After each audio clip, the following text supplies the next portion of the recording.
I decided to speak to some of these people with regards to their experiences. First up was Dave, who had deregistered his car. I had actually seen Dave's car parked in the street outside, and so I can confirm that it did indeed have its own non-UK plates. Although Dave did not want the car to appear on the film, here he explains the process. Yeah, my name's Dave. I've deregistered my car. The process I used is essentially staying in honour and notifying everybody involved, DVLA mostly. I think I've written letters to or sent notices to the Attorney General, the Ministry of Transport, all the police forces I could name or figure out. There was also the Chief Police Officer of the Association of Chief Police Officers. So essentially, if he is given a notice, then principle of notice to principal is notice to agent, and notice to agent is notice to principal. So essentially, if he gets it, then every other police officer should essentially get this same notice. So I basically notified everybody what I wanted to do, and now I'm travelling upon the highways in my privately owned conveyance. So what does it all mean though? Does it mean you don't have to pay road tax and all that sort of stuff, or what? Yeah, essentially it's we've been tricked, been heavily tricked. We've been tricked into believing that we're drivers of motor vehicles. If you look up in the Road Traffic Act, you won't find the word driver defined anywhere. The only way you can find driver is if you look in a legal dictionary, and there it's defined as one who's employed to I can't remember the actual definition offhand, but yes, one who's employed to transport goods or material or passengers on the public roads. So it's a commercial term.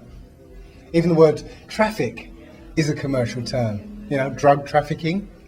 Yeah, it's all commercial terms. Vehicle. Okay. In the Road Traffic Act, you'll find motor vehicle defined, but you won't find the word vehicle. Motor vehicle is defined as any type of vehicle adapted for use on the road. Yeah, but the word vehicle isn't defined. Go to your legal dictionary, you'll find a vehicle is another commercial term.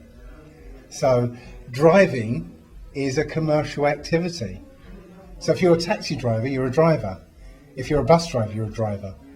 If you're getting in your car and going to the shops or going to work, you're not a driver. So now, it's only that you associate yourself with this name, driver. Now you come under the terms of the Road Traffic Act. So what you're saying then is that you're no longer a driver? I'm no longer a driver. I've rescinded my driving licence, as I sent it back and terminated the contract that goes with it. So I'm not a driver anymore. I never was a driver. I just thought I was a driver, but I'm not. Can't they just come along and crush your vehicle or crush your car and stuff? Or No, because it's been deregistered. It's no longer registered with the DVLA. It is no longer a publicly owned motor vehicle. Okay, it's now a privately owned conveyance. It's my private property. So they've got no jurisdiction over my car. So could everybody do this? Yes, in theory, yes, they can, but not everybody's ready to do this, because what it also means is having to be responsible on the roads, having that responsibility to act in full liability. Right now, if you've got tax and MOT and insurance and stuff, then you're on limited liability. That means nothing you do is your fault, is really all your fault. Somebody's going to come along and take responsibility for it, whether it be the government or an insurance company or whatever. So you're not responsible. It's like having a parent that, and you're a toddler. You knock that over. Oh, it's okay. I'll clean it up for him. He's not responsible. Yeah. Deregistering your car, rescinding your driving license, all that stuff. means you're going to have to be fully liable on the roads, and not everybody is ready for that. I've seen a number of times people with the attitude that, oh well, it doesn't matter, I'm insured, you know, and they drive accordingly. Are you insured then? I'm not insured. Getting insurance, first of all, it's a scam. It's a government perpetrated scam where the government and insurance companies have colluded. So no one, if someone had an accident and you were involved, no one would be able to get anything back off you then? No, I'm not saying that. If I cause, again, I'm on the roads, I'm in full liability. Yeah. So if I damage somebody, if I damage property, you know, it's my fault. I've done it. Yeah. I would say, get that whatever needs repairing repaired. Send me the bill. It's my responsibility. Okay, and I accept that responsibility because that's what I'm doing. I'm accepting full liability for my actions. Have you not had any sort of comeback off the authorities, so to speak? Oh, I've had lots of agreement from the authorities. Yeah, I've sent, as I said, I've sent notices to them, and they've been, asking for objections and whatever, any rebutting of my statements.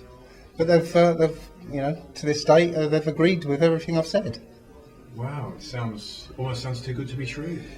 Yeah, well, when I say they've agreed, they've not come back and denied. They've just been silent, or they've spouted,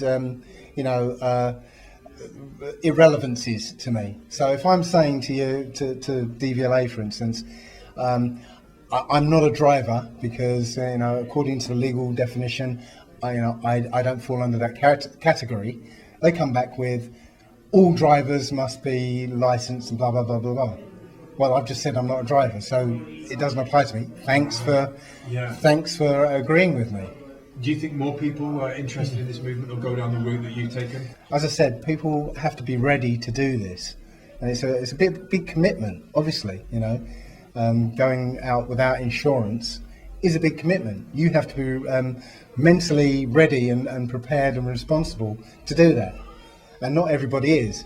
So there are obviously some people out there who would look at this as some way of getting out of speeding tickets and all sorts of other things on the road and act irresponsibly accordingly. So yes, while anybody can do it, there's a big leap.